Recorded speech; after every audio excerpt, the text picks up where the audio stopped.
اهلا بيكم في حلقه جديده من حلقات فرق نقطه. نتكلم عن الجوله اللي خلصت، مفاجاه توتنهام قدام مانشستر سيتي. يعني جوارديولا ما لحقش يتهنى بالتجديد بتاعه خالص. اليونايتد ومدربها الجديد هنتكلم شويه عنهم وعن طريقه لعبهم اللي اتغيرت واختلفت شويه. بس من غير كلام كتير يلا بينا نبدا.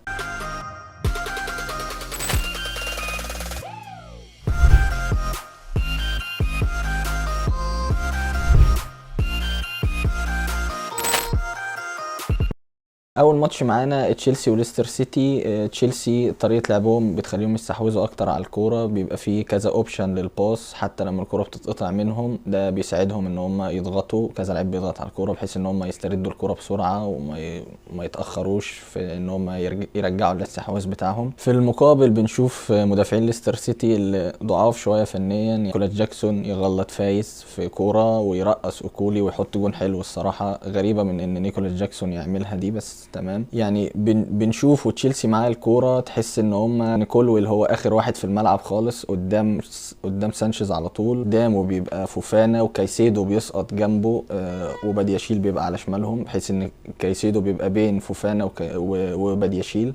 طريقه لعب كويسه الصراحه، بتساعدهم ان هم يطلعوا بشكل احسن. وكمان قدام بيبقى في بالمر وانزو، ناس كويسه بالكوره. بالمر كمان بيعرف يتحكم في رتم الملعب ويطلع باصات كويسه. بيبقى فاتح على الوينج مدويكي كوكوريا اللي بيجري كتير، راجل كويس هجوميا كمان مش وحش. بنشوف كمان فيليكس انه بيسقط شويه بحيث انه يساعد في بناء اللعب. يعني اعتقد هو الماتش ده ما بدأش بنيتو لانه عايز واحد احسن شويه في انه يطلع باصات لقدام ويتحكم في نص الملعب اكتر من هو يجري على الوينج، لانه عنده مدويكي. يعني هو كان ممكن يطلع مدويكي احسن عشان عمل لقطه كده مش عاجباني هنقولها قدام. انا شايف ان فيليكس كان اختيار كويس ان هو يبدا بيه الصراحه، وده كمان ساعد ان هم يظهروا بشكل كويس ومختلف شويه عن تشيلسي في الماتشات اللي قبل كده. دويكي كوره بالمر قدام الجون في الستة يارده، ايه ده، كان واقف على خط الجون جاي يشوطها، عامل له بلوك وقعد يضحك. تفاحه فاسده في الفريق. نروح لليستر سيتي. ليستر سيتي اللي كانوا عباره عن كرات طويله وفاولات. يعني شفنا فاول انديدي دخل قتل فيه بالمر، والحكم يا دوبك اداله انذار. يعني الحكم كان طيب قوي معاهم بصراحه. ليستر سيتي ما كانش فيه حد قادر فيهم انه يمسك الكوره ويدريبل شويه غير بلال الخنوس اللي هو اساسا لسه جاي الفريق جديد.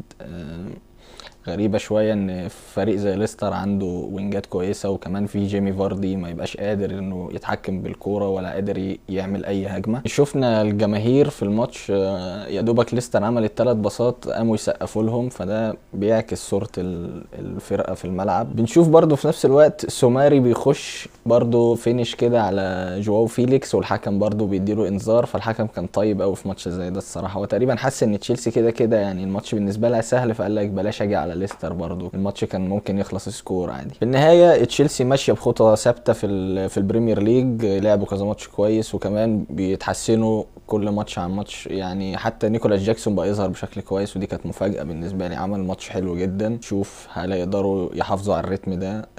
وبرضه ليستر سيتي بيقيل المدرب بعد الماتش بتاع تشيلسي ده. فهنشوف ليستر سيتي هتجيب مين مدرب وهيمشوا ازاي في البريمير ليج. نروح لماتش ارسنال ونوتنجهام فورست. ارسنال لعبت شوط اول كويس جدا بصراحه مع عوده اوديجارد شكلهم اختلف تماما. الراجل يعني لو هنتكلم عن الشوط الاول فهو مارتن اوديجارد بس. يعني حتى ساكا كان كويس وبيحاول حاول في كذا فرصه، جاب جون حلو جدا. بس اوديجارد في الملعب بصراحه فارق جدا مع ارسنال. الجبهه اليمين اللي فيها اوديجارد وساكا في شبشب بيلعب باك رايت هيبقى جامد معاهم. الجبهه صراحه حلوه واوديجارد وساكا عاملين دويتو رايق بصراحه. في الشوط الثاني بنشوف ارسنال بيلعبوا بشكل امتع بكتير عن الشوط الاول. كمان رجعوا لشكلهم اللي احنا عارفينه المواسم اللي فاتت، فكره ان هم بيستحوذوا الكوره ويعملوا هجمات خطيره، مش انا بدافع وعندي 2 طوال في الدفاع وخلاص جو اتلتيكو مدريد ده. لا، رجعوا هي في حاجه هي ما حصلتش غير ما اسمعش ماتشين جوه بعض. صوتك بقى. في الكوره اللي احنا كنا بنشوفها المواسم اللي فاتت من ارسنال، تحس ان لما اوديجارد رجع ارسنال رجع. الفريق بقى فايق اكتر وبقى فيه فرص كتيره في الملعب. في النهايه هو ماتش كله مكاسب لارسنال. يعني سواء نوانييري اللي نزل بديل وسجل هدف، الراجل صراحه اسطوره. ده لو لعب مع جنب اوديجارد كده في نص الملعب هيبقوا فظاع. ساكا انه يرجع ويسجل مكسب. اوديجارد اللي ما بقالوش كتير عمل اسيستين لحد دلوقتي من اول ما رجع. كل دي مكاسب الارسنال. هنشوف هل هيقدروا ينافسوا ولا خلاص كده المنافسه حسمت. نروح للماتش اللي كان مفاجاه للناس كلها، سيتي توتنهام. ويعني السيتي تبلع 4 على ارضها. بالمناسبه هم كده كانوا عاملين استريك 35 ماتش ما خسروش على ارضهم، والاستريك دي طبعا وقفت بعد ما انجي بوستكوجلو رزعهم بالرباعيه بعد تجديد جوارديولا. بيقول له يعني اهلا بيك. شوط اول كله فرص كله خطوره، بس انا عايز يعني اسال في حاجه الاول. مش عارف ليه نص ملعب مانشستر سيتي بقى بالوحاشه دي. يعني هو كان احسن حاجه في مانشستر سيتي نص ملعبه، دلوقتي انت ريكو لويس 6. دي اغرب حاجه انا شفتها في حياتي. انا بحس ريكو لويس ده لما بيخش التحام مع حد كاني ماشي جنب اخويا الصغير كده. وبرناردو وجوندوجان اللي هو يعني صباح البطء، صباح عدم الاستحواذ على الكوره. بنشوف توتنهام لعبت ماتش جامد جدا. كلوسوفسكي قدر انه يسفلت اللعيبه. جفارديول غلط في كورتين اغرب من بعض. هالاند ضيع فرص كتيره جدا. حاجه غريبه انك تشوف هالاند هداف الدوري، ولحد دلوقتي هو هداف الدوري بالمناسبه، يضيع فرص سهله زي دي. بس هو فيكاريو كان فايق، بس غريبه من هالاند. وكمان فيكاريو كان كعبه مكسور من اول الدقيقه 30 لحد اخر الماتش هو بيلعب وكعبه مكسور، فعمل ماتش جامد جدا بصراحه. وفريزر فورستر هتلاقيه بيشارك الفتره الجايه عشان لو معاك فيكاريو الحق شيله. ونشوف كمان جفارديول اللي هو كان من نجوم الفريق وبيسجل، وكان في فتره من الفترات هداف الفرقه. الماتش ده كان مغمى عليه، يعني حاجه غريبه جدا. الجون الاول بسببه صرف، الجون الثاني بسببه برضه. فاللعيبه في حاجه غلط. يعني هو مش موضوع غيابات في السيتي، لا هو اللعيبه نفسها بقت وحشه. يعني برناردو سيلفا ده من موسمين كان تنين. جوندوجان كان نفس جوندوجان خلص لهم دوري قبل كده. فغريبه ان انت تشوف لعيبه كانت نجوم فجاه كده يحصل لهم دروب.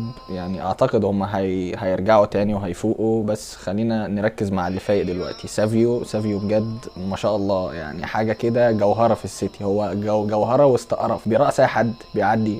في كوره اداها لهالاند شاطها وحش جدا، فيكاريو صدها. فالولد لا جامد. واعتقد لو لعب مع فودن اكتر هيبقوا ثنائيه جامده. وكمان مع رجوع دي بروينا اللي بالمناسبه جوارديولا اتاخر قوي انه ينزله. انت منزله اخر ربع ساعه وانت مش الشوط الاول بلع جونين، فانت عايز تلحق نفسك، عايز تبقى في فرص اكتر، عايز تبقى خطير. اتاخرت قوي ان دي بروين ينزل. انا عارف ان هو لسه راجع من الاصابه وخايف عليه وكده، بس كان عادي ينزل من اول الشوط الثاني ويبداوا على الاقل يجيبوا جون، يحسوا ان هم شموا نفسهم شويه. حاله غريبه على ملعب السيتي. بس خلينا نتكلم عن ماديسون اللي هو كان نجم المباراه، جاب جونين رائعين. انا شايف ان هو حط كورتين حلوين قوي الصراحه، سواء الجون الاول او الجون الثاني. كان فايق طول الماتش، لعب ماتش كويس جدا. واعتقد ان هو ما ينفعش يطلع تاني نص ملعب توتنهام، لانه وهو في جنب بيسوما وصار بيبقى منظرهم جامد جدا، تبقى الفريق اقوى بكتير. بيسوما كان عامل ماتش جامد. توتنهام كلها صراحه كانت فايقه وكان ماتش جميل. فهنشوف هل السيتي هتقدر تلحق نفسها في الموسم، ومش عارف بقى يعملوا كام، هيصرفوا كام مليون في الشتاء، بس خير يعني وان شاء الله ما يرجعوش. نروح للماتش اللي هو يعني كنا فاكرينه هيبقى سهل بس طلع غير كده تماما. ليفربول ساوثهامبتون. يعني انا كمشجع ليفربول كنت قاعد خلاص بتفرج، مستني 4 5 3 اطلع مستريح. عندي ريال مدريد اريح اللعيبه، بعديها سيتي وبتاع، ابقى شايف الفرقه حلوه، ابقى مستريح. عندي سؤال، هو في ايه بجد؟ يعني ليه انا قاعد بلاعب المركز العشرين اللي عنده 4 نقط اكني بلاعب اكبر فرقه في اوروبا؟ يعني حاجه انا اول مره، مش اول مره، انا شفتها كتير بس يعني في الوقت ده غريبه جدا ان انت فورمه والناس كلها بتقول ان ليفربول اقوى فريق في العالم، تلعب ماتش زي ده قدام فرقه لسه صاعده وهتهبط. اللي شفناه اللي شفناه عشوائيه هجوميه الشوط الاول. يعني نحمد ربنا ان دفاع ساوثهامبتون عبيط وغلط الغلطه دي، لان ويخلي سوبوسلاي يجيب في جون. هو العيب على ساوثهامبتون ان في الاخر سوبوسلاي يجيب جون اول. يعني انا الوم عليهم في دي. جون غريب جدا. الحمد لله اصلا كانت طالعه خبطت في عارضه ودخلت. الحمد لله ان سوبوسلاي يعني عمل حاجه في الموسم، لانه من اول الموسم زي الزفت. فرقه دخلت الماتش بعشوائيه كبيره. اي حد عايز يجيب جون، يلا فريق لسه صاعد نعمل سكور وبتاع، بس محدش قادر يعمل فرق، محدش قدر انه يحقق حاجه في الماتش غير طبعا صلاح، ولا هنجيله كمان شويه. هنتكلم عن كلير شويه. كلير اللي انقذنا، يعني ضربة جزاء من روبرتسون غشيم الموسم ده، معرفش ماله الصراحة. مش من عوايد روبرتسون ان احنا نشوفه بالمستوى ده، بس هو كده شوية وشكله خالع. يعني انه يعمل ضربة جزاء وانت اساسا مش عارف انت اساسا مش شايف قدامك. كنت جايب جون بس مش حلو في الملعب. عمل ضربة جزاء غبية جدا، كلير صدها. كلير الصراحة خير بديل لأليسون، يمكن هو كمان كام سنة يبقى احسن من أليسون ذات نفسه. شيل ضربة الجزاء اول مرة، تاني مرة كان ممكن يشيلها بس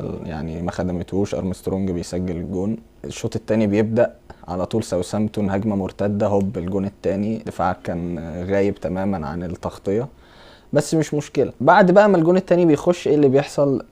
عبط بقى. دياز بيضيع كرة ما تضيعش. انا شايف ان هو يعني لو اتعادت 100 مرة هو مش هيضيعها. ديت اتلعبت من نونيز وهو قام واقع وملحقش الكرة في الاخر طلعت مش عارف اوت تقريبا لساوثهامبتون. غريبة جدا ان ولا دياز يظهر ولا نونيز.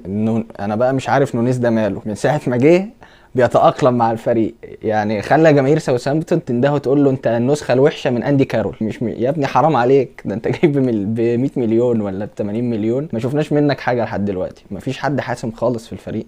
جاكبو حتى نزل ما كانش ظاهر. نيجي بقى للناس اللي هي اصلا حلوه من اول الموسم، جرافنبرخ وصلاح. جرافنبرخ الوحيد في نص الملعب اللي ظاهر، واللي اتكلمنا قبل كده في حلقه ليفربول ان نص ملعبك ما فيهوش غير جرافنبرخ حاليا، وكيرتس جونز ساعات بيأدي. صلاح مش محتاجين نتكلم، جون بيجيبه باسهل ما يكون. مش عارف الحارس كان طالع يعمل ايه. انا حاسس ان الحارس ده كان مراهن ان صلاح يجيب فيه جون، مفيش سبب تاني. طالع قوي يعني، حتى لو انت مش ده طلع بره ال 18 تقريبا. في الاخر صلاح بيستلمها بس الكرة بتخش. فاللعيبه اللي فايقه عندك هم اتنين، جرافنبرخ وصلاح. ارنولد كمان غايب، فالدنيا بتزيد عليك مشاكل. فعايزين نشوف حاجه. عندنا ريال مدريد وسيتي نطلع منهم باقل الخسائر على الاقل. يا سيدي مش هتكسب اتعادل، روح بقى نبلع سكور على ارضنا هنا او هنا. لا، مش عايزين نشوف الحاجات دي. حاجه كمان الاداره اللي انا مش فاهم هم بيعملوا ايه. انت ولا بتشتري لعيبه، ولا سامعين عن صفقات في الشتاء، ولا مثلا رحت اتعاقدت مع حد وجاي في الشتاء غير الحارس طبعا اللي هو جاي اصلا السنه الجايه مش في الشتاء حتى، ولا جددت للعيبه وعندك 3 لعيبه انت لو ما جددت لهمش دي مصيبه. انت فان دايك يعني يعتبر من احسن مدافعين العالم دلوقتي. صلاح اللي ما فيش زيه ولا في اوروبا ولا في اي حته، ما فيش زيه حاليا. صلاح الوحيد اللي ملوش بديل. وارنولد اللي يعتبر من احسن باكات العالم. 3 لعيبه انت لو ما جددت لهمش انت خلاص كده. انت الايرا بتاعت ان انت تاخد بقى بطوله او تحاول او كده دي خلاص انتهت. عندك 3 ما لهمش بديل يعتبروا. فهل هتجدد لهم؟ ما اعرفش. هل هتشتري بديل ليهم اللي هم اساسا ما لهمش بديل؟ ما اعرفش. يعني انا بالنسبه لي بديل فان دايك الوحيد يا باستوني يا صليبه. هتجيب حد منهم؟ لا. صلاح ما فيش حد. يعني حتى لو رحت قلت لي انا هجيب رودريجو، لا برضه مش زي صلاح. في نفس الوقت ارنولد الراجل اللي بيصنع لك فرصه من الهوا وباك. هنشوف ليفربول هتقدر تعمل ايه قدام ريال مدريد والسيتي. وان شاء الله هنحاول نعمل حلقه كده على جنب اليوم. نروح لماتش مانشستر يونايتد وإبسويتش. بدايه جديده لليونايتد. المدرب الجديد اموريم غير التشكيل تماما، اسلوب اللعب اتغير تماما. خط الدفاع بقى 3 ورا، مزراوي ديليخت وايفنز. يعني الراجل حظه وحش، يوم ما يجي يلعب ب3 ورا يلاقي كلهم مصابين، سواء حتى ماجوار مصاب وليساندرو مارتينيز مصاب، ما يلاقيش غير اللي هو اكبر منه في السن تقريبا جوني ايفنز. بس ما علينا، مش جوني ايفنز العائق يعني. بدا صراحه تشكيل كويس. اماد ديالو ناحيه اليمين كانت فكره كويسه جدا. الراجل جراي وصنع هدف قدر منه راشفورد يسجله. نص ملعبه كان فيه شويه من التوازن. كازيميرو راجل بيقطع الكوره واجريسيف شويه، وجنبه إريكسن راجل كوير يعرف يوزع اللعب، يعرف يودي اللي قدامه وهكذا. يعني يمكن اللي ما ظهرش شويه بالشكل اللي احنا كنا مستنيينه برونو يعني، بس اعتقد مع المدرب الجديد هيظهر بشكل حلو وهيرجع ايام سبورتنج. فهنشوف اليونايتد هتقدر تمشي ازاي مع المدرب الجديد، وكمان اللعيبه هترجع لمستواها. في لعيبه هتتألق يعني. هل مثلا تشوف انتوني بيشارك وبيلعب كويس؟ يعني حاجه من النوادر ان انت تشوفها حاليا. بس هنشوف هل مانشستر يونايتد تقدر ان هي يعني تستعيد شوية متخيله منها، او على الاقل تظهر شوية بالشكل اللي انت مستنيه مع المدرب الجديد ولا لا. نروح لاخر ماتش معانا، نيوكاسل ويست هام. ماتش اللي كان مفاجأة لبعض الناس ان ويست هام تكسب. يعني هي كانت غريبة شوية فعلا، بس ما علينا. الشوط الاول بيبدأ يعني جون لكل فرقة. ويست هام بتجيب جون صحيح، نيوكاسل قبليها الجون ايزاك بيجيبه لكن بيتحسب تسلل. ايزاك اللي صايع بصراحة في حتة ان هو يهرب من المدافعين دي، الراجل جامد قوي. بعديها الكورة بتفضل رايحة جاية بين الفرقتين، بس اخطر طبعا لنيوكاسل لان ويست هام بتلعب من غير ارتكاز صريح. يعني سوتشيك مش قاطع كرات قوي، ولا كارلوس سولير ولا بكيتا، فاكيد هتبقى نص ملعبك صعب شويه ان انت تتحكم فيه بالكوره، ومع ذلك قدروا ان هم يسجلوا هدف، فدي حاجه تحسب لوبيتيجي. شفنا نيوكاسل راحوا كورتين كانوا ممكن يجوا دقيقه 35، فابيانسكي بيتعملق فيها عمل سيف رهيب، بعديها على طول برضو كوره ضايعه ايزاك فنشها وحش، غريبه ان ايزاك يفنش وحش. نروح للشوط الثاني، لو بتيجي بيكسب كل رهاناته، بيلعب ماتش كويس، كان ده احسن ماتشات لو بتيجي لحد دلوقتي. شفنا بيساكا قدر يسجل، انا يعني بيساكا احصائياته جايب 3 جوان، 2 منهم في نيوكاسل، واحد منهم امبارح. معرفش ازاي بيساكا طلع اساسا وعدى نص ملعبه وهاجم وجاب جون. انا يعني دي حاجه انا عمري ما شفتها. انا اخر مره شفت بيساكا بيلعب كانت لو عدى نص الملعب تنهاج بيشتمه عشان يرجع يدافع تاني. بعد كده وست هام بتمسك الكوره، طبعا كانوا ممكن يجيبوا هدف ثالث بس سوتشيك بيضيعها. نيوكاسل يعني خبطت شويه، نزلوا مهاجم تاني بدل ما يلعبوا من العمق، قرروا يلعبوا على الاطراف وعرضيات، ما قدروش يعملوا اي خطوره منها. في الاخر 3 نقط مهمين لوست هام، ويخلوا لو بتيجي يستعيد شويه الثقه في نفسه. ممكن نشوف نتائج احسن بعد كده، نشوف وست هام طريقها عامل ازاي. وبس دي كانت نهايه حلقتنا. تنسوش تعملوا لايك وشير سبسكرايب وفولو على تيك توك، وتابعونا على صفحه الفيسبوك، واشوفكم الحلقات الجايه. سلام.